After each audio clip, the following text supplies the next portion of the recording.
করকরিয়াতে ঢুকে গেছি। এখন এই মসজিদে আমি ইমাম, গাঁয়ের লোক আমাকে ছাড়া বুঝে না, গাঁয়ের মেয়েরাও আমাকে প্রাণ দিয়ে ভালোবাসে, ছেলের মতো আমাকে ভালোবাসে, বাপের মতো, ভাইয়ের মতো। আবার গাঁয়ের পুরুষেরাও তারা ছেলে মেয়ের বিয়ে দিবে তো আমাকে জিজ্ঞেস করছে, আমি ছাড়া ওদের কিছুই বুঝে আসে না, যা করবে আমাকে নিয়ে। এবার বলেন, গ্রামে 2000 লোক বাস করে, সবাই কি ভালোবাসবে? এতদিন যারা নেতৃত্ব দিয়েছিল এদের কলিজা জ্বলতে শুরু করেছে। কোথা বর্ধমান থেকে এসে সমস্ত সম্মানকে লুটে নিলে, তাহলে ওকে কি করা যায়? ওকে দুনিয়া থেকে না সরানো পর্যন্ত আমরা আমাদের পূর্বে ইজ্জতে ফিরে আসব না। তাই মদিনাতে সেই ঘটনা ঘটে গেল। আব্দুল্লাহ ইবনে উবাই ইবনে সলুল, আব্দুল্লাহ ইবনে উবাই ইবনে সলুল এ কি করতে লাগলো? একটা তলায় তলায় গ্রুপ তৈরি করতে লাগলো। মুনাফিকদের ভিতরে গ্রুপ তৈরি হলো।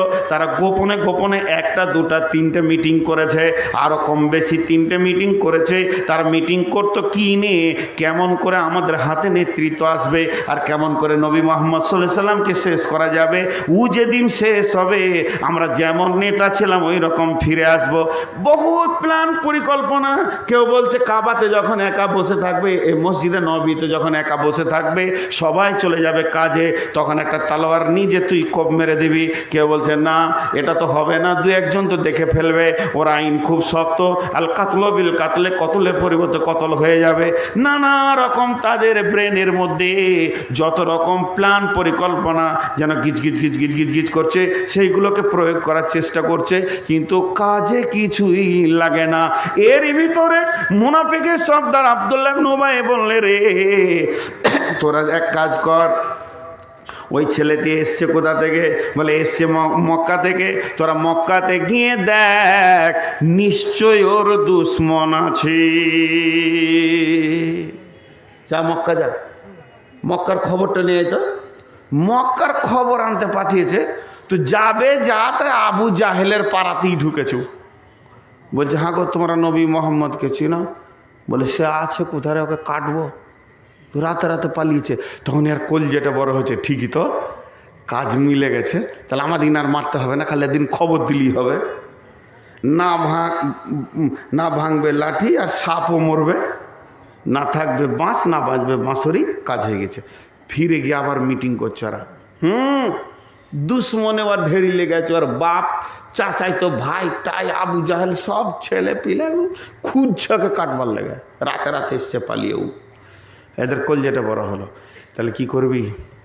এক কাজ কর, এই মসজিদে যে আমি ইমামতি করছি, আর এই গ্রামে 2000 লোক সবসময় আশেপাশে এখানে চলাফেরা করে, আপনারা চিনতে পারেন কোথা বাড়ি গো? তালগাছি। কোথা বাড়ি গো? রাঙাইপুর। ও হ্যাঁ, মনে হচ্ছে এরকমই, এরকম একটা মনে হবে।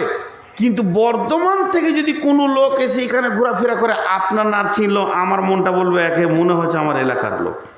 মনে হবে কি না? তাহলে তো কাজ হবে না। তখন এরা বলছে তাহলে ওদেরকে এখানে একটা থাকার জায়গা দে। কার বাড়িতে দিবি? যে দিবি সেই দুশ্মন হবি। তাহলে একটা কাজ কর, চল মসজিদ বানা। যে ওই মুনাফিকেরা মদিনার পূর্ব দক্ষিণে একটা মসজিদ বানালো। সেই মসজিদটা সুন্দর করে বানানো হয়ে গেল, কাঠখুট্টা দিয়ে মসজিদ হয়ে গেল। মসজিদের এবার উদ্বোধন করতে হবে, মসজিদের শুরুয়াত করতে হবে। কাকে দিয়ে করবি, কাকে দিয়ে করবি? চলো আমরা করে দিই। তা তো লোক মানবে না, স্বয়ং নবী বেঁচে আছে, নবীকে দিয়ে না উদ্বোধন করলে এলাকার লোক ওটাকে মসজিদ বলে মানবে না। তখন এরা দাওয়াত দিতে এলো, ইয়া রাসূলুল্লাহ, ইয়া হাবিবাল্লাহ, ও দয়ার নবী গো, আমরা একটা মসজিদ করেছি। যখনই শুনেছি যে মসজিদ করেছে, তাদের কলিজাটা বড় হয়ে গেল। এত বড় কলিজা হলো নবীজির যে এই কয়দিনের মুসলমান, তোমরা 2 মাসের, 5 মাসের, 6 মাসের মুসলমান, তোমরা এই কয়দিন ঈমান এনে এখনই মসজিদ বানাতে শুরু করেছো। বাহ বাহ বাহ বাহ, ভালো কাজ করেছো। তাহলে ইয়া রাসূলুল্লাহ, ওই মসজিদটা আপনাকে নামাজ পড়ে উদ্বোধন করে দিতে হবে। আপনি গিয়ে 1 ওয়াক্ত নামাজ পড়ে দেবেন, এরপর থেকে আমরা মসজিদ চালাতে শুরু করে দিব। নবীজি বলেন যাব, অবশ্যই যাব, ভালো কাজে যাব না কেন? আল্লাহ নবী ওদেরকে যাব বলে কথা দিলেন। এরপরে নবীজি মসজিদে যেতে গেলে যে পূর্ব প্রিপারেশনগুলো নিতে হয়, উজু, গোসল আর জামা কাপড় পরে একদম রেডি হয়ে গেছে, ওই মসজিদে যাবে। এমন সময় জিবরাইল আমিন এসে নবীজির সামনে দাঁড়িয়ে গেলেন। দাঁড়িয়ে গিয়ে বলছেন, বিসমিল্লাহির রহমানির রহিম, ওয়াল্লাযীনা ইত্তাখাযু মাসজিদান জিরারাও ওয়া কুফরা তাফরীকাম বাইনাল মুমিনি ওয়া ইরসাদাল লিমান হারাবাল্লাহা ওয়া রাসূলাহু মিন ক্বাবলু ওয়া লা ইয়াহলিফুন্না ইন আরাদনা ইল্লাল হুসনা ওয়াল্লাহু ইয়াশহাদু ইন্নাহুম লাকাযিবুন লা তাকুম ফীহি আবাদা লা উসসিসা আলাত তাকওয়া মিন আউয়ালি ইয়াউমিন। আল্লাহ নবীকে বলছেন, ও দয়ার নবী গো, জিদের বশীভূততে কুফরি তাড়নাতে ঝগড়া করে তাদের ভিতরে জিদ লোড হয়ে গেছে, তাদের ভিতরে কুফরি যেন গিজগিজ গিজগিজ করছে, তাদের কুফরির তাড়নাতে জিদ করে এই মসজিদটা বানানো হয়েছে। আর শুধু তাই নয়, লিমান হারাবাল্লাহ ওয়া রাসূলুহু মিন ক্বাবলু, এরা হলো আল্লাহ এবং রসুলের দুশমন পূর্ব থেকে। আর কি করতে চেয়েছে? এরা করতে চেয়েছে ফারকা বাইনাল আবদে, আল্লাহ ওয়াল্লাযীনা ইত্তাখাযু মাসজিদা জিরারা ওয়া কুফরা তাফরীকাম বাইনাল মুমিনি, মুমিনের ভিতরে ভাইরাজান করতে চেয়েছে, ভাগাভাগি করতে চেয়েছে, ফাটিয়ে দিতে চেয়েছে, একটা জামাতকে হাজার জামাত করতে, কলহ বিবাদ সৃষ্টি করতে চেয়েছে। ও দয়ার নবী গো, ওদেরকে আপনি যতবার জিজ্ঞেস করবেন তোরা কি এগুলো নিয়তে করেছিস, ওয়ালা ইয়াহলিফুনা ইন আরাদনা ইল্লাল হুসনা, ওরা আপনার সামনে কসম করবে আল্লাহর, বারবার কসম করে করে বলবে, আল্লাহর কসম করে বলছি আমরা ভালো কাজ করেছি, এটা ওরা বলবে। কিন্তু দিলের মালিক যে, দিলের খবর যে রাখতে পারে, যিনি আলিমুম বিজাতিস সুদূর, সেই আল্লাহ বলছেন, ওয়াল্লাহু ইয়াশহাদু ইন্নাহুম লাকাযিবুন, স্বয়ং আল্লাহ সাক্ষী দিছে ওরা ওটা মুখের কথাটা মিথ্যা বলছে, ওদের দিলটা বড় নোংরা, এটা ঝগড়া করে জিদের বশীভূত হয়েছে। আল্লাহর নবীকে এরপর লা তাকুম ফিহি আবাদা, লা তাকুম ফিহি আবাদা, ওদের নবী গো, ওইখানে কোনো দিন আপনি পা দেবেন না, ওই জায়গায় পা দিতে পাবেন না। লা উসসিসা আলাত তাকওয়া মিন আউয়ালি ইয়ামিন, ওটা যেদিন ভিত রাখা হয়েছিল, প্রথম দিন ওদের নিয়ত খারাপ ছিল, ওদের দিল খারাপ ছিল, ইসলামের বিরুদ্ধে ছিল, আল্লাহর বিরুদ্ধে ছিল, রসুলের বিরুদ্ধে ছিল, মুমিনের বিরুদ্ধে ছিল। অতএব ওই জায়গায় আপনার পা রাখা যাবে না, যাবে না, যাবে না। জিদ করে মসজিদ করা যাবে না, ঝগড়া করে। মসজিদের ভিতরে লোটাটা কে রাখলে রে এখানে? তাহলে আমি রেখেছি, তোকে দিন রাত বলতে হবে লোটা এখানে রাখবি, ওখানে রাখতে পারিস না। তো তুই কিসের গরম দেখাচ্ছিস? তুই রাখ, তুই করে রাখবে, তুই করে রাখ, তোদের মসজিদ আলাপ না। চলে গলিতে গিয়ে বাঁশ টেঙে চাটাই দিয়ে আল্লাহ খালে কাজান কেন দিয়েছিস ভাই? বলে মসজিদে যাবো না, আমাদের মসজিদ আলাদা। হবে না, ঝগড়া করে জিদ করে হবে না। আর প্রেম মহব্বতে যদি প্রতিটি গলিতে গলিতে মসজিদ করেন, করেন না। মদিনাতে একটা জায়গা আছে সাবা মাসাজিদ, জায়গাটার নামই হচ্ছে সাবা মাসাজিদ, যেখানে খন্দকের যুদ্ধ হয়েছিল। 7খানা মসজিদ আছে, এই জন্য ওই জায়গাটার নাম সাবা মাসাজিদ। একটা মসজিদ এইখানে, আরেকটা মসজিদ রাস্তার কাছে, আরেকটা মসজিদ ওই ঘরটার কাছে, এত কাছাকাছি মসজিদ, ছোটো ছোটো ছোটো ছোটো। ওই মসজিদগুলোতে 10টা লোক ধরবে, কোনোটাতে 8টা ধরবে, কোনোটাতে 12টা ধরবে, কোনোটা খুব বেশি ধরলে 15টা ধরবে। সাবা মাসাজিদ। আর যেটা মসজিদে খান্দক তৈরি করেছে, ওটা তো মোটামুটি অনেক বড় মসজিদ, কিছু না হলো কম করে 1000 লোক ধরবে। আর যেটা মসজিদে নববী, বর্তমান ক্যাপাসিটি হচ্ছে 30 লক্ষ লোকের মুসল্লা আছে। আর মসজিদে যেটা খাইর, ওটা 70,000 লোক নামাজ পড়বে ছাদের নিচে। আর যেটা মসজিদে নামরা আরাফাতের ময়দান আছে, 15 লক্ষ লোক নামাজ পড়বে মসজিদের ছাদের ভিতরে আছে মসজিদ। তো বিভিন্ন মসজিদ রয়েছে। মসজিদ ঘন ঘন হওয়াটা গুনাহ নয়, কিন্তু ঝগড়া করে যেন না হয়। আল্লাহ চাইছে না যে এই নোংরা ইতিহাসটা থাকুক। আমি মালদা জেলায় পড়াশোনা করেছি ছোট থেকে, ওই দেওনাপুর দিয়ারে কালিয়াচক পার হয়ে। তা আমার জায়গির ওরা 4 ভাই, আর মুরব্বি বেঁচে আছেন। হ্যাঁ, আর ওরা স্বামী স্ত্রী মুরব্বি বেঁচে আছেন। তো আমি চাচা চাচি বলতাম, বাকি ওগুলোকে ভাই বলতাম। একদিন দেখছি বহুগুলো ঝগড়া লেগেছে। তো তোরা লাগলি তো আমার কি, আমি তো রুটি খেতে পেয়েছি, অসুবিধা কি আছে? আমি আমরা খেটে মসজিদ গেলাম। সন্ধ্যার সময় যখন খেতে গেছি তখন দেখছি যে ওরা খুব মানে বড় ভাইটা ছিল না বাড়িতে, বড়টা এসছে বিড়ির মার্চেন্ট, যে সবটিকে নিয়ে বসেছে আর লাঠি নিয়ে বসেছে। কি হয়েছে তোদের বল? খুব দাম্ভিক লোক ছিলেন আর কি, ওয়েটওয়ালা। দিয়ে তারপরে বললো যে ঠিক আছে, তোরা ঝগড়া করলি, এই বউগুলোকে বকলো, সবগুলি বউ আর ছোট, এই তুই এটা করেছিস, তুই একটা কথা বলবি না, কাল থেকে সব নিজের নিজের কাজ কর। বাস মহব্বত হয়ে গেল, চলছে চলছে চলছে। হঠাৎ হঠাৎ একদিন মা এশার নামাজ পড়ে বলছে জুদা হয়ে যায় সব। এবারে এরা বলছে হবো না, বলছে লাঠি ধরবো, পিটিয়ে শেষ করে দেবো, সব জুদা হয়। সেদিনে জুদা করে দিলে বলছে সেদিন করলাম না কেন, ইতিহাসটা নোংরা হয়ে যেত যে ঝগড়া করে তোরা পৃথক হয়েছিস। আজকে করছি কেন, সবারই মহব্বত আছে, চল জীবনে ইতিহাস থাকবে না যে ঝগড়া করে আমরা পৃথক হয়েছি। কত বুঝনেওয়ালা মানুষ। তো বিধায়ী মসজিদে হচ্ছে না, মহব্বত থাকবে, আলাদা হব, জায়গা হচ্ছে না, ভাই ওই তোমার গলিতে খাঁটে জায়গা দাও তো, একটা মসজিদ করো, অসুবিধা নেই, কিন্তু ঝগড়া করা যাবে না।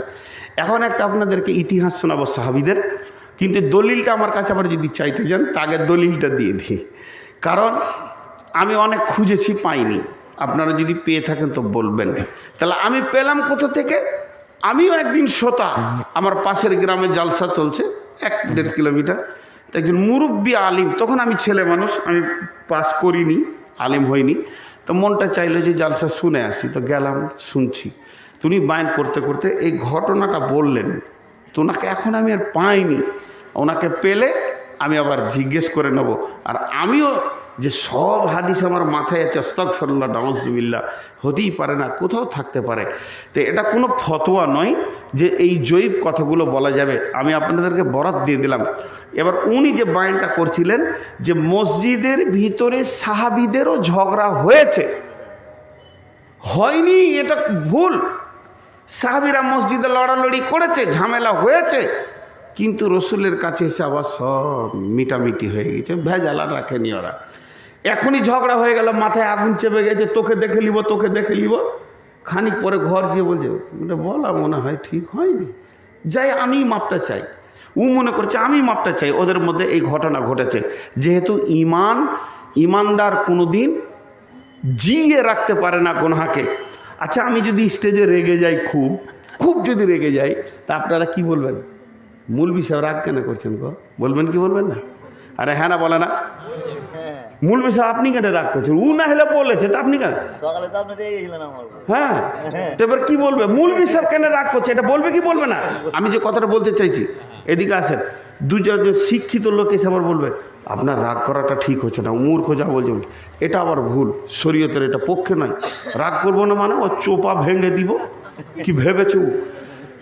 উজু ছাড়া যেমন নামাজ হয় না, রাগ ছাড়া জিহাদের মতো আমলটা হয় না। যার রাগ নাই সে জিহাদ করতে পারবে? কোরআনের বিপক্ষে একজন আছে আর কোরআনের পক্ষে আমি আছি, আমার ভিতরে যদি রাগ না আসে তাহলে বেঈমানকে মারতে পারবো? হ্যাঁ, রাগ হচ্ছে ইসলামে হালাল। ওয়াল কাযিমিনা আল গায়যা ওয়াল আফিনা আনিন নাস আল্লাহু ইউহিব্বুল মুহসিনিন। এই রাগটা আলাদা। রাগের 4টা ভাগ আছে, 3টে হারাম, 1টা হালাল। 3টে রাগ হারাম, 1টা হালাল। ওই রাগটা আল্লাহ উমারকে দিয়েছিলেন, হালালটা। চট করে রেগে যেতেন, চট করে ঠান্ডা হয়ে যেতেন। অতএব সাহাবীদের ভিতরে যে ঝগড়া হয়নি এ কথা বলতে পারবেন না। সাহাবীদের ভিতরে যদি ঝগড়া না হয়েছে তো রসুল এত বিচার করলেন কেন? কত আদালত করলেন? জি, হযরতে জারির রাদিয়াল্লাহু তাআলা আনহু বলছেন যে আমি মসজিদে নববীতে আছি, এমন সময় এক জিন এসে আল্লাহ রসুলকে বলছে রাসূলুল্লাহ আমাদের ঝগড়া চলছে, আপনাকে মিটাতে যেতে হবে। আল্লাহ নবী বললেন জারির চলো ওদের ঝগড়া মিটিয়ে আসি। আমাকে আস্তে আস্তে যখন পাহাড়ের ধারে নিয়ে যাচ্ছিল, ওদের ঝগড়ার সাউন্ডটা পাচ্ছিলাম কিন্তু দেখতে পাইনি। তখন আমার জান হাত পা কাঁপছে। আল্লাহ রসুল বলছে জারির তোমাকে ভয় লাগছে? জি। তখন আল্লাহ রসুল আমাকে এমনি করে একটা গন্ডি দিয়ে দিল আর বালুর ওপরে বসিয়ে দিল। আমি চুপ করে বসে আছি। আল্লাহ আমাকে আর ভয় লাগেনি। আল্লাহ নবী আমার কাছ থেকে খানিকটা আগিয়ে গেলেন, ওদের বিচার করে তারপরে ফিরে আসলেন। জি ভাই, আল্লাহ নবী বিচার করেছেন, স্বামী স্ত্রী ঝগড়া হয়েছে, বিচার করেছেন, ঘটনা আছে। তাহলে এই ঝগড়াটা হতে পারে। তবে আমার কাছে আবার কত নম্বর হাদিস এটা চেন না, কারণ আমি এখনও জোগাড় করতে পারিনি। আমি এক আলেমের কাছ থেকে নিয়ে আপনাদেরকে ডেলিভারি দিচ্ছি। সেটা হচ্ছে কি, মসজিদে নববীর ঝগড়া। যে সে মসজিদে লাই একটা সাহাবী এরকম একটা কাঠের খুঁটা করে নিয়ে এসছে বাড়ি থেকে। আর আপনাদের মসজিদটা তো এইখানেই না, এইখানে তো রাস্তার ধারে মসজিদ, ওই রাস্তার ধারে ঠিক দরজার কাছাকাছি খুঁটাটাকে গেড়ে দিয়েছে। সাহাবারা জেলা মাজমাইনদের যখন কাজে ব্যস্ত থাকতো তো থাকতো, না থাকলে ও দুটি কাজ ওদের ছিল। দরবারে রসুলে বসে থাকতেন, রসুলের কাছে দিন শিখতেন। আর রসুল্লাহ সাল্লাম যদি কাজে নিয়োজিত থাকতেন, বিবিদের কাছে গেছেন, কোনো কাজে গেছেন, পারিবারিক কাজ করছেন, রসুলও নাই দরবারে, আর আমারও কাজ নাই, তখন মসজিদে এসে নফল নামাজ পড়ে পড়ে সময় কাটাতেন, তেলাওয়াত জিকির করে সময় কাটাতেন। আমরা মাশাআল্লাহ ওই কাজটাই করি, চায়ের দোকানে করি, খালি একটু চেঞ্জ। তো ঠিক আল্লাহর নবী এক সাহাবী এসে কাজ নাই, খুঁটাটাকে দরজার কাছাকাছি একদম সামনে লাই গেড়ে দিয়ে মসজিদের ভিতরে নামাজ পড়ছে। আর একজন ওরা কাজ নাই, মসজিদ আসছে নামাজ পড়তে, উজু করে মসজিদ ঢুকতে গিয়ে দেখছে খুঁটাকে গাড়লে রে শালা, যত পাগলা কি মদিনাতি আছে নাকি রে, খুঁটাটাকে এমনিকে ধরে করে তুলে ওই দিকে ছুঁড়ে ফেলে দিলে। ও উজু করে হাত মুছতে মুছতে বলছে যত পাগলা মদিনাতে বাস, এখানে খুঁটা গাড়ে মসজিদের পাশে। আল্লাহ, এবার ঝগড়া হবে কি হবে? আপনারা তো বুঝতে পারছেন ঝগড়ার সূত্রটা। এবার যে খুঁটা গেড়েছিল ওর আগে সালাম ফিরা হয়েছে, বলছে আগে দেখে আসি খবরটা কি। গিয়ে দেখছে খুঁটা নাই, খুঁটা আছে, খুঁটাটা ওইখানে পড়ে আছে, থাক। ওর পাশে বসে তসবি করছে, খালি সালাম ফির, তারপরের খবর হবে। ই যখন সালাম ফিরছে তখন বলছে ভাই খুঁটাটা কি আপনি তুললেন? শুরু হলো আপনি দিয়ে, তারপরে তুই হবে, আপনি তুলেন। বলছে আমিও ঘুরছি, খুঁটাটাকে গাড়লে তুমি গেড়েছিলে নাকি? তুই কেন তুললি? তুই কেন গাড়লি? তোকে তুলতে পারে, তোকে কে গাড়তে বলেছে? তুই কি জায়গায় পেকেছিস কারণ তুই কেন তুলবি? শুরু হয়ে গেল। আল্লাহর নবী ছিলেন হুজরাতে, যখন দুইজনের সাউন্ডটা তুঙ্গে উঠে গেছে, বিশ্বনবী এসে বললে তোমরা চুপ হয়ে যাও, তোমরা কি জানো না মসজিদে জোরে জোরে কথা বলা যায় না, এটা আল্লাহর ঘর, আল্লাহ নিয়োজিত কত ফেরেশতা জিকিরে বসে আছে, কেন তোমরা এত জোরে জোরে কথা বলবে? এটাই বললেন। আর বলার পরে দুইজনকে বসিয়ে দিলেন, সাপের সামনে জড়ি দিলে যেমন ফানা নিচে হয়ে যায়, বিশ্বনবীর একটা কথা তাদের জন্য এরকম হয়ে যেত। তারা দুজনে মাসুম বাচ্চার মতো বসে গেল, বাকি সাহাবীরা বসে গেলেন। এখন মসজিদটা সুপ্রিম কোর্ট হয়ে গেল, আদালত হয়ে গেল। আল্লাহর নবী বিচার শুরু করছে, কি হয়েছে তোমাদের মধ্যে? যদি আমরা আজকে 21 সালের লোক হতাম, তা নিজের কথাটা নিজে বলতাম না, বরং ক্রস করে দিতাম। আমি বলতাম ও খুঁটা গেড়েছে, ও তখন বলতো ও খুঁটা তুলেছে। কিন্তু সাহাবীরা কত সরলাপন্ন মানুষ ছিলেন, নিজের নিজের কথা বলতে শুরু করেছে। ই বলছে ইয়া রাসূলুল্লাহ, আমি মসজিদের দরজার পাশে একটা খুঁটা গেড়ে দিয়েছিলাম। ও তখন বলছে ইয়া রাসূলুল্লাহ, ওই খুঁটাটা আমি তুলে ফেলে দিয়েছি, এটাই নিয়ে আমাদের বাদী বিবাদী লেগে গেছে। আল্লাহর নবী বললেন ইন্নামাল আমালু বিন্নিয়াত, নিয়তের উপরে সমস্ত আমলের দারমাদার করে, ভরসা করে। অতএব তোমরা বলো যে খুঁটা গেড়েছো আর খুঁটা তুলেছো, তোমাদের দিলের নিয়তটা আমাকে শোনাও। ও খুঁটা তুলনেওয়ালা, তুমি উঠে দাঁড়াও, তুমি ধীরে ধীরে ধীরে ধীরে আমাকে বুঝিয়ে বলো কেন তুমি খুঁটাটা তুললে, তোমার নিয়তটা কি ছিল? উঠে বলছে ইয়া রাসূলুল্লাহ, ইয়া হাবিবাল্লাহ, ও সাফিউল মুজলাবিন, রাহমাতুল লিল আলামিন, দয়ার নবী গো, মসজিদ হলো পরিষ্কার পরিচ্ছন্ন রাখার জায়গা, আমি তাই মসজিদকে পরিষ্কার পরিচ্ছন্ন রাখতে ভালোবাসি। আর তার পাশে খুঁটা থাকবে একটা গোয়াল বাড়ির মতো, এটা আমাকে দেখে ভালো লাগেনি। শুধু তাই নয়, টক্কর লেগে যাবে, আঁধারে পড়ে যাবে, বিপদ হয়ে যাবে, নানা রকম ভেবে আল্লাহর ঘরের রাস্তাকে ক্লিয়ার করার জন্যে, আল্লাহর ঘরে মুসল্লিদের আসার রাস্তাকে পরিষ্কার করার জন্যে, আল্লাহর ঘরটাকে নোংরা লাগছে, এটাকে চারিদিকে ভেবে চিনতে, ও দয়ার নবী গো, আমি খুঁটা তুলে ফেলে দিয়েছি।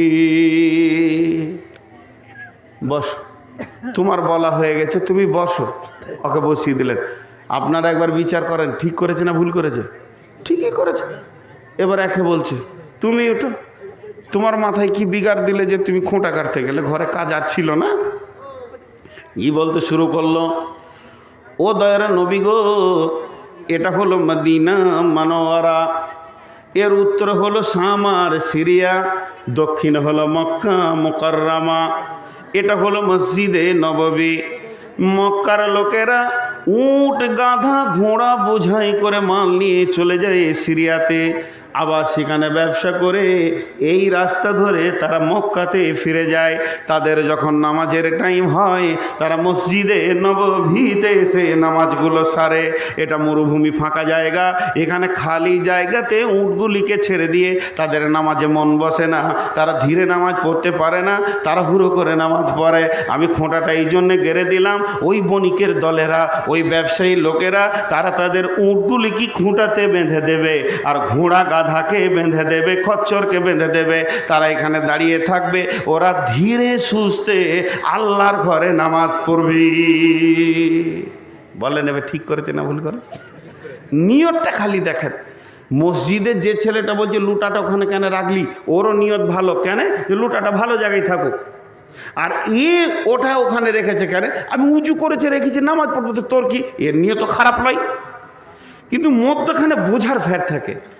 দুইজন দুইজনের কথা বলে নিলেন, এবার নবীজি ফাইসালা দিবেন, তোর দিকে তাকিয়ে আছে দুইজনাতে, দেন ফাইসালা, ঝগড়া তো করেছি, নিতে তো হবে কিছু। বিশ্বনবী বলছেন, ও খুঁটা কারনেওয়ালা, ও খুঁটা তুলনেওয়ালা, তোমাদের দুজনের দিলের নিয়তের কারণে তোমরা দুজনেই জান্নাতি। জি ভাই, কত সুন্দর ফাইসালা। তো মসজিদে ঝগড়া হবে না, এ কথা বলবেন না। ঝগড়া যদি না হয় তো ও মুসলমানই লয়, ওর গায়ে হিট থাকতে হবে। সে মুসলমান সবসময় যেন একদম রেডি হয়ে থাকবে, এমন মারবো অমিত শাহর চোপ আবার ভেঙে ফেলে দিব, এটা থাকতেই হবে। তো সেই হিটে যদি একটা জাহাঙ্গীর কি লেগে যায়, কিলটা কি হলো, লাগতেই পারে। যার রাগ নাই সে বেটা ছেলে লয়, তাকে হিজড়ে গ্রুপে ভরে দিতে হবে, টেনে নিজে হিজড়েদের দলের নাম লিখিয়ে দিতে হবে, যা টেনে ভিক্ষা করে খাগা। যার রাগ আছে সে বেটা ছেলে, কারণ পুরুষের রাগ না থাকলে পুরুষ কিছু কাজ করতে পারবে না। তো ঝগড়া হতে পারে, কিন্তু ঝগড়া করে দ্বিতীয় মসজিদ হবে না। সকলে জোরে বলেন, আজকে প্রতিজ্ঞা করি, ঝগড়া মসজিদ হতে পারে, কিন্তু ঝগড়া করে দ্বিতীয় মসজিদ হবে না, কোনোদিন করবো না। জোরে বলেন ইনশাআল্লাহ। ঝগড়া করে মসজিদ করব না, মহব্বতে মসজিদ করব, গায়ে বিষখানা করব। মুসলিম কত সুন্দর আইন। এবার আল্লাহ বলছেন, মসজিদের দায়িত্ব কার ঘাড়ে থাকবে বলবো?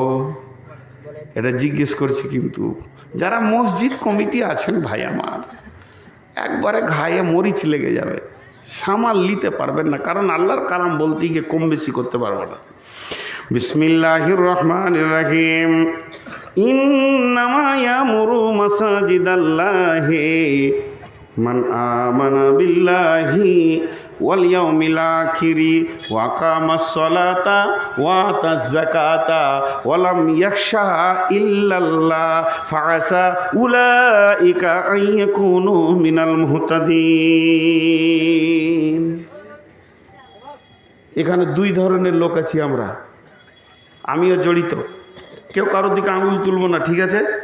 বলেন ইনশাআল্লাহ। আপনাদের বিরক্ত লাগছে নাকি গো? ওরে সুবহানাল্লাহ, ও একাই বসে চালিয়ে যান ডিএম এর মতো, আর বাকিটি চুপ আছে। একটা ধৈর্য ধরে শোনেন, এর মসজিদ কমিটিদের চরিত্র এখান থেকে বের হবে আর কি। কিন্তু দাতাদের এখানে দুই ধরনের লোক আছে।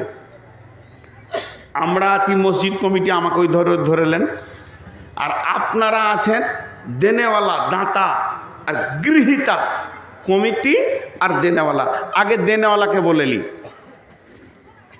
ইয়ামুরু, ইয়ামুরু হলো বহু অর্থের একটা শব্দ, এর অনেকগুলো অর্থ আছে। তামির দেওয়া, ভাঙা, দেখভাল করা, ঝাড়ু দেওয়া, মসজিদের কনস্ট্রাকশনের কাজে দেখা, ইমাম মসজিদ রাখা, সব মিলিয়ে ইয়ামুরু বলা হয়েছে। এক কথায় সাদা করে বলে দিই, আমার মসজিদে দেখভাল করবে কে? আল্লাহ বলছেন। মসজিদ কার? আল্লাহর ঘর। মসজিদ কার? জোরে বলেন, কার?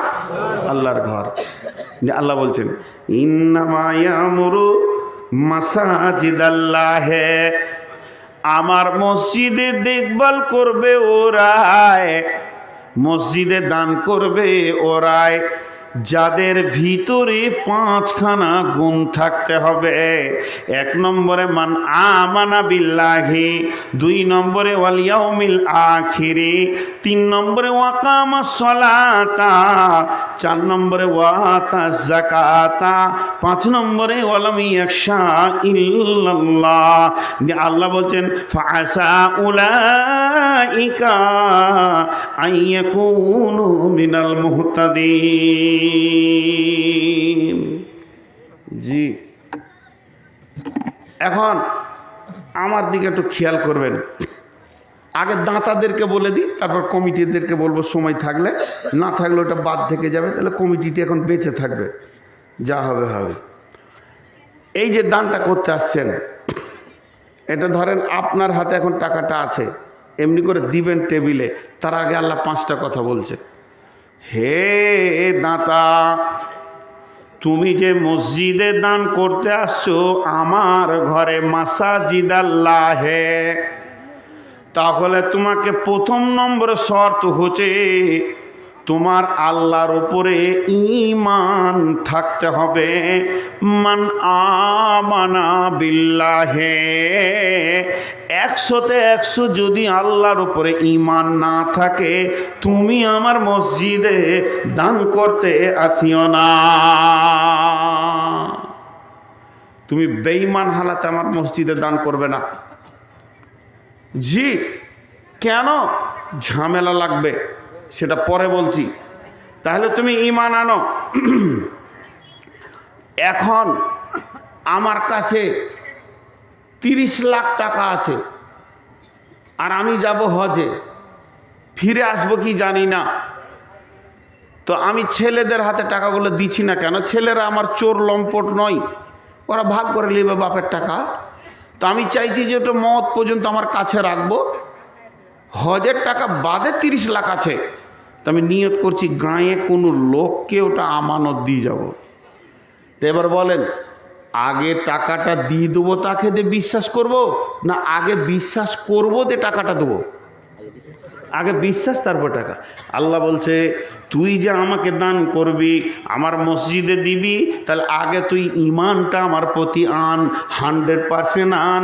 এই টাকাটা আমি কমিটিকে দিইনি, এই টাকাটা মসজিদ সেক্রেটারিকে দিইনি, এই টাকাটা মসজিদের সভাপতিকে দিইনি, এই টাকাটা মসজিদের ক্যাশিয়ারকে দিইনি, মসজিদের 30 জন মেম্বার আছে তাকেও আমি দিইনি, আমি ইমামকে দিইনি, মসজিদকে দিইনি।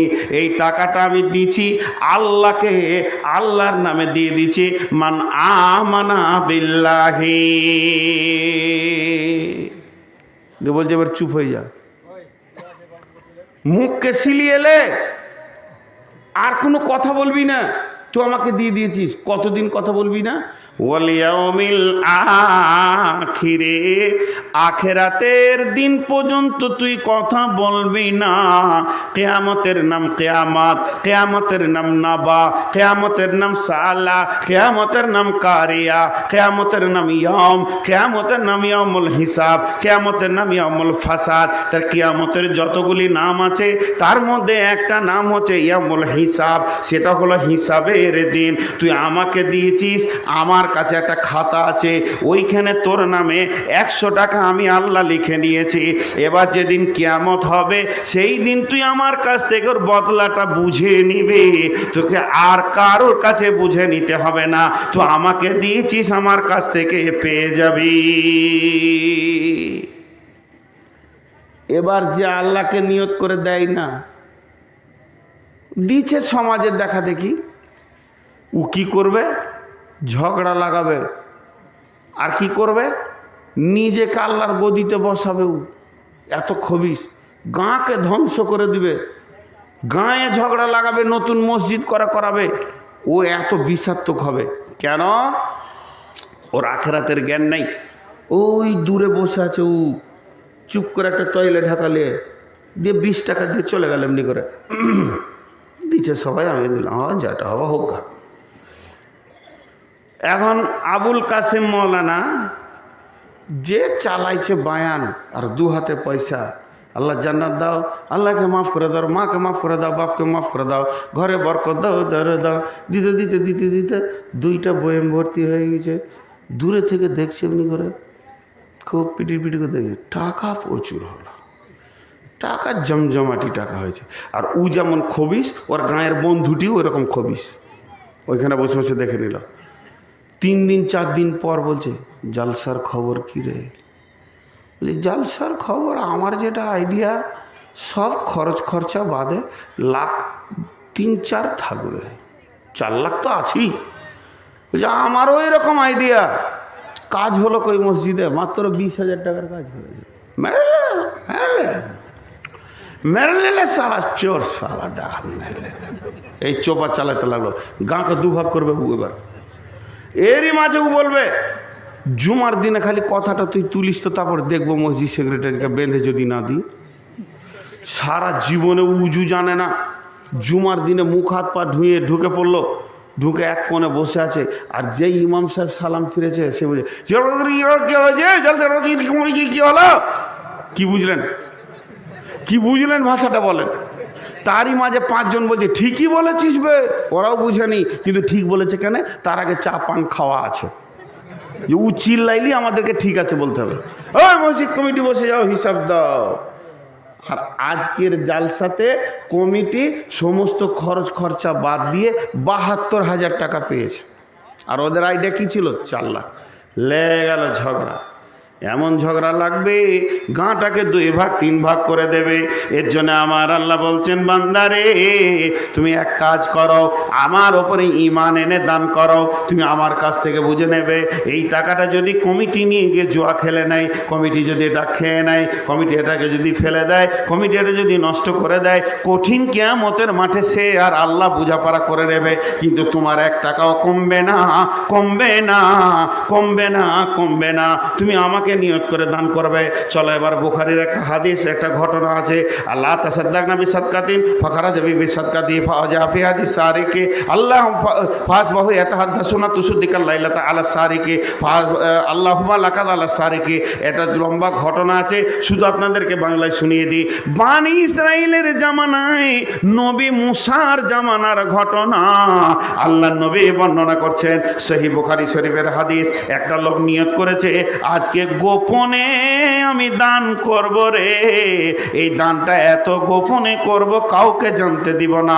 আমাদের জামানার নবী হচ্ছে নবী মুসা, আমি নবী মুসাকেও পর্যন্ত বলবো না। সেই লোকটা করেছে কি, রাত্রিবেলায় কিছু অর্থকে, কিছু আশ্রবিকে, কিছু আপনাকে মালকে নিয়ে, মুদ্রাকে নিয়ে একটা ছিঁড়া কাপড়ে বেঁধেছে, ন্যাকড়াতে বাঁধার পর আমাবস্যার রাত্রি সন্ধ্যার সময় ঘুরতে ঘুরতে ঘুরতে ঘুরতে তে মোহনীতে দেখে যে একটা যুবক বসে আছে, ওর কোলে ফেলে দিয়েছে, ফেলে দিয়ে চাদর দিয়ে মুখটাকে ঢেকে নিয়ে ওখান থেকে আঁধার থেকে সরে চলে গেছে। এবার সকালবেলা যখন হলো, তখন চারিদিকে যেখানে 5টা লোক, যেখানে 2টা লোক, চায়ের দোকানে এখানে ওখানে খালি কথা চলছে। আল্লাহ কি চলছে, ফাসবাহু ইয়াতাহাদ্দাসুনা তুসদ্দিকাল লাইলাতা আলা সারিকে। সকালবেলায় আলোচনা চলছে, আজকে রাতে কে গোপনে দান করেছে, করবি কর, চোরকে দিয়েছে। ওই লোকটা চোর ছিল। এবার আল্লাহর কাছে কাঁদছে, হায় আল্লাহ, আমার টাকাটা চোরের হাতে পড়লো, এত গোপনে দান করলাম ইখলাসের সঙ্গে, তো চোর পেয়ে গেল। আচ্ছা ঠিক আছে, আর একবার দান করি। দ্বিতীয় দিন যখন ঘুরছে ওই রকম মাল নিয়ে, আজকে আমি গোপনে দান করব, আল্লাহ ছাড়া কেউ জানবে না। ঘুরতে ঘুরতে ঘুরতে ঘুরতে ঘুরতে ঘুরতে ঝুপ করে দিয়েছে, একটা মহিলাকে দিয়েছে। আজকে পুরুষকে দিব না, চোর হবে না, ডাকাত হবে না। মেয়েটাকে যখন দিয়েছে, ফাসবাহু ইয়াতাহাদ্দাসুনা তুসদ্দিকাল লাইলাতা আলা জানিয়া। সকালবেলায় সব জায়গায় আলোচনা চলছে, মজা লেগেছে, করকরিয়াতে বেশ মজা ধরে গেছে। গতকালকে দিয়েছে চোরকে, আজকে দিয়েছে বেশ্যাকে, রান্ডিকে। এবার ও কানতে শুরু করেছে, আল্লাহ কি হলো, আমার দান কেন লিখুন আল্লাহ, প্রথম দিন চোরের হাতে, আজকে বেশ্যার হাতে। আচ্ছা দান 3 দান, আজকে আর একবার দান করবো। আবার টাকা লেগে রয়েছে। যখন গোপনে ঘুরছে, দেখছে ছেলে মানুষকে দেবো না, যুবককে দেবো না, যুবতীকে দিব, একটা বুড়াকে দিব। মোহনীতে একটা বুড়া বসে আছে, চুপ করে খুব খুব করে কাশছে। না আছে যৌবন, না আছে পাঁচিল টপকে চুরি করতে পারবে, না মাল বহিতে পারবে, লাঠি ফেলে চুপ করে কাঁদছে। ওকেই মালটা দিয়েছে। ফাসবাহু ইয়াতাহাদ্দাসুনা তুসদ্দিকাল লাইলাতা আলাল গানি। সকালবেলা বলছে, বন্ধুরে মজা লেগেছে, প্রথম দিনে চোর, দ্বিতীয় দিনে বেশ্যা, তৃতীয় দিনে দান করেছে এলাকার বড় লোক বখিলকে। ও তো ফেরে পড়লো, এ দান যাই কোথা, কানতে লেগেছে আল্লাহ কাছে। আল্লাহ হাদিসের শব্দ ফাউতিয়া কিলা লাহু, ওকে আল্লাহ শোনাচ্ছেন। কিভাবে শোনাচ্ছেন? আল্লাহ ওর দিলের মধ্যে খবর দিচ্ছে, বলছে বান্দারে তোর 3 দিনের দানকে আমি কবুল করে নিয়েছি, আলহামদুলিল্লাহ। তবে শুনেলে তোর দানের ভিতরে এতটা রিয়াকশন ছিল, তোর দানের ভিতরে এতটা এখলাস ছিল, যেহেতু আমি 3টে দানকে নিয়ে 3 জনকে হেদায়েত দিয়েছি। চোর যখন ওই মালটা পেয়েছে অঝর নয়নে কেঁদে বলছে, আল্লাহ জীবনে চুরি ছাড়া রুজি রুটি জানি না, আর আমি ভেবেছি তোমার দরবারে আমার জায়গা নাই, অতএব তুমি আমার মতো চোরকে বিনা মেহনতে যদি আমার ঘরে খাবার ভরে দিতে পারো, আজ থেকে তওবা করছি, জীবনে আর চুরি করার মতো কাজ করব না, এবার নামাজি হয়ে যাব। বেশ্যা মেয়েটা গভীর রাত্রিতে অজর নয়নে ডুকরে ডুকরে কাঞ্চার বলছে, আল্লাহ আমি আমার দেহের বিনিময়ে কত খাবার খেয়েছি, রুজি রুটি খেয়েছি, আমি ভেবেছি পৃথিবীর ভালো মানুষের কাছে যখন আমার সম্মান নাই, তাহলে আল্লাহ তোমার দরবারও আমার জায়গা নাই। কিন্তু আজকে বুঝে নিলাম তুমি আল্লাহ আমাকে কত ভালোবাসো, যে তুমি আমাকে আমার ঘরে বিনা মেহনতে পয়সা দিতে পারো। আজ থেকে আমি তওবা করে পর্দাওয়ালি হয়ে গেলাম, নামাজি হয়ে গেলাম, আর জীবনে গুনাহ করব না। বড়লোক বখিল বলছে, আল্লাহ জীবনে আমি কোনোদিন দান খয়রাত করিনি, তাই লোকের ঘরের মাল আমার ঘরে তুমি ভরে দাও, আমি তওবা করছি, আর বখালতি করব না, যাকাত দিব, ওসর দিব, ফিতরা দিব, আমি যেমন ইসলাম বলেছে এই পথে চলবো। আল্লাহ বলছে, বান্দারে তোর দানের কারণে আমি 3 জনকে হেদায়েত দিয়েছি, অতএব যতজন দান করবেন নিয়ত করবেন আল্লাহকে দিয়েছি, বুঝে নিব আল্লাহর কাছ থেকে, হিসাব মানুষের কাছে নিতে যাব না। যে 2টা হলো। 3 নম্বর আল্লাহ বলছেন ওয়াকামাস সালাত, তুই নামাজি হ, নামাজি হ। জি ভাই, আপনাদের এলাকায় এরকম লোক আছে 20,000 50,000 দিয়ে দেবে, 200 বস্তা সিমেন্ট দিয়ে দেবে, কিন্তু নামাজ পড়ে না, আছে না? জি, ওরা ইসলামকে বেজ্জতি করে। ইসলামকে বেজ্জতি করে কেন? আপনাদের কুড়িহালি বাজারে কোনোদিন দেখেছেন দড়ির ওপরে বাচ্চাকে হাঁটতে? এরকম করে বাঁশ দিয়ে দেবে, একটা দড়িকে টেনে বেঁধে দেবে, হ্যাঁ হ্যাঁ জি। তা ধরেন কুড়িহালি বাজারে ওরকম চলছে, দড়ির ওপরে হেঁটে যেছে, বাচ্চাটা আবার আসছে, আর গোল করে সবাই দেখছে। দেখতে দেখতে আপনাদের ইমাম সাহেব 20 টাকা দিয়ে দিলে, আমি ওখানে দাঁড়িয়ে দেখছি। ওরা পেটের দায়, ওরা যেটা করে তো ওদের পেটের দায় করে কি করে না। তখন আমি ইমাম সাহেব হাতটা ধরে, কত দিলেন? বলছি 20 টাকা। তখন ওকে বলছি দিলেন কেন? বলছি গরিব মানুষ, বাস দান দিলাম, আলহামদুলিল্লাহ, খারাপ নয় দেওয়াটা, দান। ওরা একটু খেলা টেলা দেখাইছে, তাহলে যারা দেখছিল তাদের জন্য কি ওটা খেল? খেল কি খেল নাই? আর হ্যাঁ না বলেন? আর যে খেল ছিল তার জন্য কি খেল না কাজ? তার কাজ, সে পেটের দায়। আজকে কত কাজ হলো? 2000 টাকার কাজ হলো। তা ওর জন্যে কাজ, এদের জন্যে খেল। খেল টাকা দিয়ে দেখা যায়, কাজ নিজেকে করতে হয়। বন্ধুরা আমার, এখন ইমাম সাহেবকে বলছি, এটা কি ভালো লাগলো নাকি আপনাকে দেখে? বলে হ্যাঁ ভালো লাগলো। বলছে হ্যাঁ। আবার বলছি ভালো লাগলো। বলছে হ্যাঁ। 3 বার যখন বলেছি হ্যাঁ, তখন বললাম তাহলে আপনি চড়েন, ভালো কাজটা আপনি একবার করেন। বলছে আমি করবো না, ঠ্যাং ভাঙবো কেন? তুই কর, আমি পয়সা দিচ্ছি। এটা হলো ওর কথা।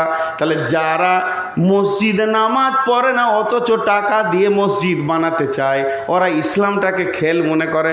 তোরা খেলা কর আর আমরা টাকা দিব, এতে কোনো লাভ নাই। ইসলাম এটাও মানেনি। এর জন্য বলেছেন ও আকামাস সালাতা, দান করার সঙ্গে সঙ্গে তুমি নামাজি হয়ে যাও। ওয়াতাজ যাকাতা, যেমন পেশাব গায়ে লাগে থাকলে নামাজ হবে না, পায়খানা লেগে থাকলে নামাজ হবে না, তেমনি বন্ধুরে যাদের ওপরে জাকাত ফরজ হয়ে গেছে, ওই লোকটা যদি জাকাত না দেয় ওরও নামাজ হবে না, কারণ ও নোংরা অবস্থায় রয়েছে। তার জন্য আমার আল্লাহ বলছেন ও আকামাস সালাতা ওয়া আতাজ যাকাতা, তুমি দান করো, আমাকে নিয়ত করে করো। 2টা হয়ে গেল। আখেরাতে নেবে তুমি, তার বদলা এটা নিয়ত করো, তাহলে 2টা হয়ে গেল। 3 নম্বরে তুমি নামাজ পড়নেওয়ালা হও, আর 4 নম্বরে তুমি জাকাত দেনেওয়ালা হও, আর 5 নম্বরে আল্লাহ তাবারাক ওয়া তাআলা বলছেন ওয়ালাম ইয়াখশা ইল্লাল্লাহ, আল্লাহ ছাড়া মসজিদ বানাতে গিয়ে কাউকে ভয় করিও না, কাউকে ভয় করিও না। তার কারণ মসজিদ বানানো কি জ্বালা, পেছনে মানুষ নানা রকম কথা বলবে, এ বিষয়ে তুমি ভয় করিও না। এবার কমিটিকে বলি, এখন কিন্তু আমি সবার দিকে তাকিয়ে দেখছি, আপনাদের মনটা বলছে ছেড়ে দিলেই হয়। ও আমি তো পাগলা আছি, 2 ঘন্টা তো হয়ে গেছে অনেকক্ষণ। হ্যাঁ দাঁড়ান একটু পানি খাই।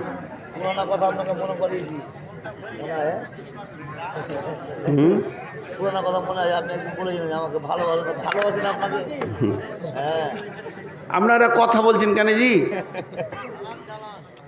এবার কমিটিকে বলবো, এটা শুনে বেশি মজা লাগবে। একবারে চলেন, আল্লাহ তাবারাক ওয়া তাআলা কমিটিদেরকে কি বলছেন? বিসমিল্লাহির রহমানির রহিম, ইন্নামা ইয়ামুরু মাসাজিদাল্লাহ, হে মসজিদ কমিটি, এখানে তোমরা যতজন রয়েছো আমার মসজিদের তোমরা দেখভাল করো, দেখভাল করো, কিন্তু জেনে রাখো তোমাদের ঈমান রাখতে হবে। কার ওপরে? মান আমানা বিল্লাহি ওয়াল ইয়াউমিল আখিরি, আল্লাহর ওপরে ঈমান রাখতে হবে এবং আখিরাতের ওপরে ঈমান রাখতে হবে।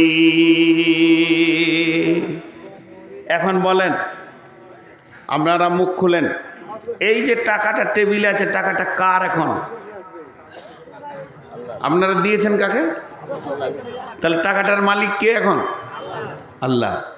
এবার আমি হলাম মসজিদের ক্যাশিয়ার।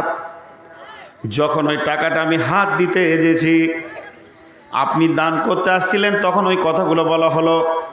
এখন ওই টাকাটা আমি গোটাতে যাব, টাকাটা আমার ব্যাংকে রাখবো, টাকাটা আমার আলমারিতে রাখবো। আমি হলাম মসজিদের ক্যাশিয়ার, মসজিদের সেক্রেটারি, সভাপতি। যেই টাকাটা হাত দিতে গেছি, আল্লাহ বলছে দাঁড়া, টাকাটা ছোঁয়ার আগে তুই সম্মান আমানা বিল্লাহে, আল্লাহর ওপরে তোর কামিল ঈমান আছে কি? ওয়াল ইয়াউমিল আখিরি, এবং আখিরাতের উপরে ঈমান আছে কি? যদি ঈমান থাকে তাহলে আমার টাকাকে তুই ছুবি, আমার টাকা তুই রাখবি। যদি তোর আল্লাহর ওপরে ঈমান না থাকে, আখিরাতের উপরে ঈমান যদি না থাকে, আমার টাকা তোর মতো বেঈমানে যেন হাত না দেয়। তাহলে তুই বুঝেলে এই টাকাটার রিয়াকশন কত, এটার ভিতরে কতগুলো নয়া আছে, এটার ভিতরে কতগুলো টাকা আছে, এটার ভিতরে কতগুলো 50 টাকা আছে। আমি আল্লাহর কাছে হিসাব আছে, আমি আল্লাহ কিন্তু হিসাব তিলে তিলে বুঝে নিব।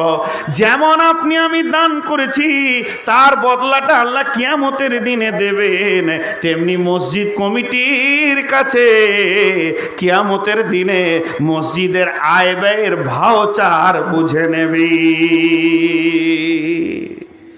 ভাবিয়েন না, মসজিদের সেক্রেটারি জুমার দিন উঠে বলছে, ও জি জুমার লোক 2 মিনিট টাইম দাও ভাই।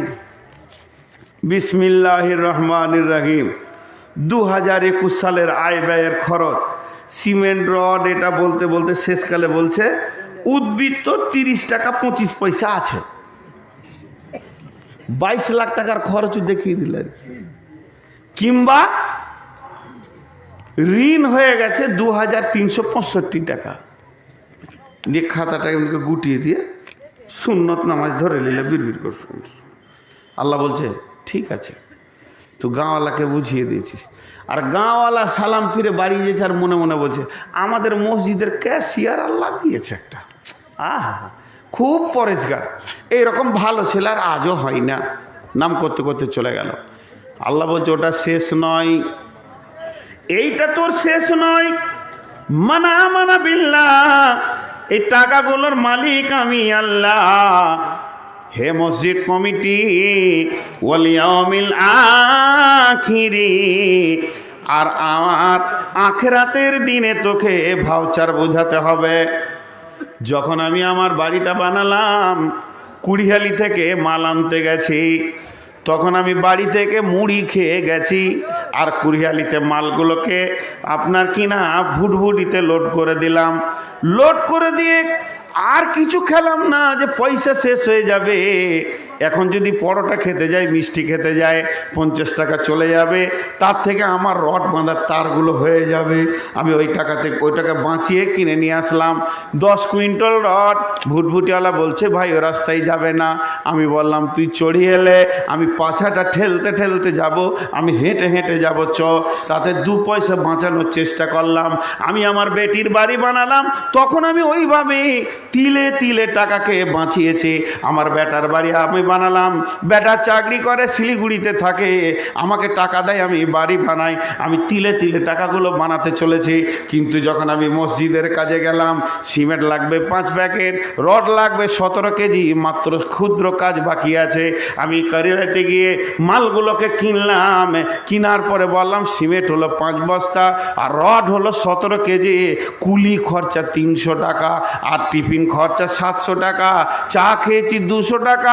আল্লাহ বলছে আই তোর হলারকে মাপবো, তুই যখন নিজের ঘরের কাজ করবি তখন তোর টিফিন খরচ আসবে না, আর আমার ঘরের কাজ করবি 3 বন্ধু কমিটি দিয়ে পরোটা মারবি, আর আমার দামে তুই লিখে নেবি, তোর হলারের সাইজ মেপে তোকে জাহান্নামে পাঠাবো। কারণ টাকা আমার, যেমন তুমি হৃদয় দিয়ে নিজের ঘরটা বানিয়েছো ওই রকম বানাতে হবে। অপচয় করলে আমি আল্লাহ তোকে মেনে নিব না। কঠিন কিয়ামতের দিনে প্রত্যেকটা ক্যাশিয়ারকে, প্রত্যেকটা সেক্রেটারিকে, প্রত্যেকটি সভাপতিকে, কমিটিকে আল্লাহকে তিলে তিলে তিলে তিলে তার ঘরের হিসাব বুঝিয়ে দিতে হবে। আপনাদের এলাকায় বেনামাজি মসজিদ কমিটি আছে? জি নাই? আলহামদুলিল্লাহ, খুব ভালো জায়গা। বেনামাজি মসজিদ কমিটি আছে? সুবহানাল্লাহ। আমার মা বাঁঝা, এর কোনো অঙ্ক মিলছে? আমার মা বাঁঝা, মা কোনোদিন বাঁঝা হয়? একজন বলছে আমি মায়ের বড় বেটা, আমার মা বাঁঝা। জি, ওই মসজিদ কমিটি নামাজ পড়ে না, অঙ্কে মিলবে না এটা। আল্লাহ বলছে আয়, বাঁঝার ছেলে কেমন করে হয় দেখিয়ে দিচ্ছি আমার কাছে। আল্লাহ বলছে মসজিদ কমিটি রে, আমার মসজিদের দায়িত্ব তুমি ছেড়ে দাও, এটা বলবো না। আমি নূর মোহাম্মদ আল্লাহর গোলাম, আমি নূর মোহাম্মদ আল্লাহর গোলাম, আমি নূর মোহাম্মদ আল্লাহর গোলাম। আপনাদের হাত পাগুলো ধরে বলছি, যতগুলো মসজিদ কমিটি আছেন আগামীকাল সকালে তওবা করে মসজিদ ঢুকে যান, নাহলে পিঠের চামড়াকে খাসি খালানো করবে আল্লাহ। যে তুমি আমার মসজিদের কমিটি হয়েছো, সংসবে মানে বংশের দাপটে হয়েছো, রাজনীতি দাপটে হয়েছো। সহি হাদিসের মধ্যে আছে, আল্লাহর নবী বলছেন কিয়ামতের আগে আমানতের খেয়ানতি চলবে। সাহাবীরা প্রশ্ন করলেন রাসূলুল্লাহ আমানতের খেয়ানতিটা কেমন? তখন বললে যোগ্য জায়গাতে অযোগ্য লোককে দায়িত্ব দেওয়া হবে। মসজিদের দায়িত্ব বেনামাজি মাতাল জুয়ারি পাবে, সুদারু পাবে, আর নামাজিরা পাবে না। অতএব এই গ্রামে যেটা সব থেকে বড় ধনী, তার মাল আছে, নামাজ পড়ে না, জুয়া খেলে, সুদ খায়, ওর হাতে টাকা রাখতে হবে না। যে ছেলেটা টোটো চালিয়ে, রিক্সা চালিয়ে খায়, মাছ বিক্রি করে করে, ফেরি করে করে খায়, যে ছেলেটা দিলখোশ বেচে বেচে খায়, যে ছেলেটা আপনার কিনা চটপটি বেচে বেচে বেচে বেচে খায়, ঘুগনি বেচে খায়, ও যদি 5 ওয়াক্তের নামাজ হয়, ওর কাছে যদি সুন্নত থাকে, মসজিদের 20 লাখ টাকা ওর কাছে রেখে দেন। ঘর নাই, তালপাতার ঘর, চুরি হবে, চলে যাবে, আল্লাহকে জবাব লাগবে না। যদি চুরি হয় আল্লাহকে জবাব লাগবে না, কিন্তু বেঈমানের ঘরে আল্লাহর টাকা থাকবে। আল্লাহ দুনিয়াতে বরদাস্ত করছে, আখেরাতে করবে না। যেমন মার্কেটে খাসি খালানো দেখেছো, সূরা আপনার কিনা নিসার সূরা আল ইমরানের মধ্যে আল্লাহ তাবারক ওয়া তাআলা বলেছেন, তোদের চামড়াগুলোকে টেনে খিঁচে তোদেরকে আমি দেখিয়ে দেব। মসজিদ কমিটি ভাই, আমি আপনাদের পা গুলো ধরে বলছি, কালকে সকাল সকালে রিজাইন দিয়ে দেন, আমি আর মসজিদে কমিটি থাকবো না, এ কথা আমি বলছি না, এ কথা আমি বলছি না, এ কথা আমি বলছি না। আপনি কমিটি থাকেন কিন্তু নামাজটা ধরেলেন। আল্লাহ বলছেন ওয়াকামাস সালাত ওয়া আতাজ যাকাত, তোদেরকে যাকাত দেনেওয়ালা হতে হবে। যদি মাল থাকে তো, আর গরিব হলে যাকাত দিতে হবে না। ওয়ালাম ইয়াখশা ইল্লাল্লাহ, আল্লাহ ছাড়া কাউকে ভয় করিস না। এটা বারবার কেন বলছেন আল্লাহ? দান কারণ আল্লাহকেও বলছে, কমিটিকেও বলছে। জানেন সব থেকে চোপার জোর বেশি। আমি কথা চলে এলো বলি বলছি, নাহলে এটা আমার বলার ইচ্ছা ছিল না। দুটা মসজিদ আল্লাহ এই অধমকে দিয়ে কাজ নিচ্ছে। তো অনেকে দান দিয়েছে, দান এসেছে, মোটা টাকা দান এসেছে, প্রায় 70 লক্ষ টাকার মতো দান পেয়েছি। কিন্তু দুইটা মসজিদে এখন আমার খাতার হিসাব চলছে 1,96,00,000 টাকা। 1,96,00,000 টাকা এখনো কাজ শেষ করতে পারিনি। গতকালকেও ফোন করেছে, আমার মোবাইলটা দেখবেন, আজকে আবার মেসেজ পাঠালো কোন কোন জায়গায় পাথরগুলো লাগানো হয়েছে। মিস্ত্রি মেসেজ পাঠালো বিকালে, বললাম একবার পাঠাতো, কিভাবে শেডিং করেছিস দেখি। চলছে কাজ। কিন্তু যখন খুব লকডাউন হয়ে জালসা বন্ধ হয়ে গেল, তখন তো আমার হাত বন্ধ। তাহলে মিস্ত্রিকে কি করে টাকা দিব, লিভারকে কি করে টাকা দিব? তখন গাড়ি নিয়ে বেরিয়ে পড়লাম আমার এলাকাতে কালেকশন করতে, এই গ্রাম ও গ্রাম। ইউটিউবে দিয়েছিল, আপনারা পেয়েছেন কি না? নূর মোহাম্মদের জালসা বন্ধ হয়ে গেছে, শালার ঘরে খাবার নাই, এখন ভিক্ষা করছে। এটা ইউটিউবে দিয়েছিল। আমাকে বদরুদ্দোজা নাদবি ফোন করছে যে ইউটিউবটা ফলো করো। এর জন্য আল্লাহ বলছেন ওয়ালাম ইয়াখশা ইল্লাল্লাহ, আল্লাহ ছাড়া কাউকে ভয় করিস না। এমনও লোক আছে, আপনি জানেন আমার কাগজ ঠিক আছে, আমার কলম ঠিক আছে, আমি অপচয় করিনি, বেইমানি করিনি, ভালো ভালো আমানতদার সেক্রেটারি কেসের আছে না নাই, জোরে বলেন? আছে। কিন্তু তারপরও তার পিছনে পিটপিট করে লোক লেগে আছে। আল্লাহ বলছে ওদেরকে তুই কেয়ার করবি না, ওদের মুখে তুই লাত মেরে দে, ওদের দিকে তাকিয়ে টাকাটা তুই জমাতে ফেলে দিস না। আমি আর হিসাব লিব না। অনেক লোক আছে বলবো আমি আর হিসাব লিব না, আমি আর থাকতে পারছি না। আল্লাহ এই লোকগুলোকে বলছে ওর কথা শুনে তুই আমার কাজ কেন ফেলে দিলি? আজকে আমি জালসা করতে এসেছি করকরিয়ার ময়দানে, এখন তালগাছির দুটো ছেলে এখানে বাজে কথা বলে দিল আমাকে, এবার আমি বলছি জালসা করবো না, পালিয়ে যাব। এটা কোনোদিন হতে পারে নাকি? তালগাছির লোক বলবে তা করকরিয়ার কি দোষ আছে? তুই কেন করকরিয়ার যদি কোনো কমিটি তোকে কিছু বলতো তাহলে তো রাগ করা ঠিক ছিল। ও তোকে রাগিয়ে দিয়ে চলে গেল, জালসাটাকে তুই পণ্ড করে দিবি, এটা হতে পারে না। তা আল্লাহ তাবারক ওয়া তাআলা বলছে ও বেঈমান তো তোর পেছনে কুটকুট করে লেগেই থাকবে, ও কুত্তা তো তোর পেছনে লেগেই থাকবে। তা বলে তুই তো জানছিস যে আমি ঠিক আছি, আমার নিয়ত ঠিক আছে, আমি বেঈমানি করিনি, 1 টাকাও মেরে নিইনি। অতএব ওই কথাটা শুনে জানো মসজিদের টাকাগুলো বেঈমানদের হাতে ছুড়ে দিস না। ওয়ালাম ইয়াখশা ইল্লাল্লাহ, তুই আমাকেই ভয় কর, আমাকে ভয় করে তুই কাগজ কলম ধরে ঠিক থাক, আমার টাকা ওদের কথা শুনে ফেলে দিবি না। একদম আমাকে নিয়ত করে তুই কাজ চালিয়ে যা। আশা উলাইকা আইয়াকুনু মিনাল মুহতাদিন, আমি আশা করছি এই লোকগুলি, আল্লাহ বলছে যে এরা হেদায়েতের রাস্তার উপরে থাকবে, হেদায়েত পেয়ে যাবে, নূর পেয়ে যাবে, আলো পেয়ে যাবে। অতএব ওদের কথা শুনে খবরদার আমার মসজিদের দায়িত্ব ছেড়ে দিবি না। কথাটা বোঝাতে পারলাম? একবার বলেন, এটা জটিল কথা ছিল, বোঝাতে পারলাম? কিছু লোক আছে না ভালো লোকের পেছনেও লেগে থাকে। জি, আমি খুব জ্বালা পেয়েছি, এত জ্বালা পেয়েছি, বলছি বাড়ি ঘর করে নিলে লাখ লাখ টাকা ইনকাম করছে। কে দিছে তোকে লাখ লাখ টাকা? এটা গেল কথা। এবার আল্লাহ বলছেন জি ওয়ালাম ইয়াখশা ইল্লাল্লাহ। আর একটা ঘটনা আছে। ওয়ালাম ইয়াখশা ইল্লাল্লাহ বলতে মসজিদ করতে গিয়ে বাধা আসবে, আসে না? আরে হ্যাঁ না বলেন? আজকে মসজিদ ভাঙছে কিনা ত্রিপুরাতে, তাহলে বাধা আসছে কিনা? বলছে ওগুলো তো ভয় করবি না, মরবি তো শহীদ। আমার জীবনের একটা ঘটনা আপনাদের সামনে তুলে ধরছি, একদম ঠিকানা বলে।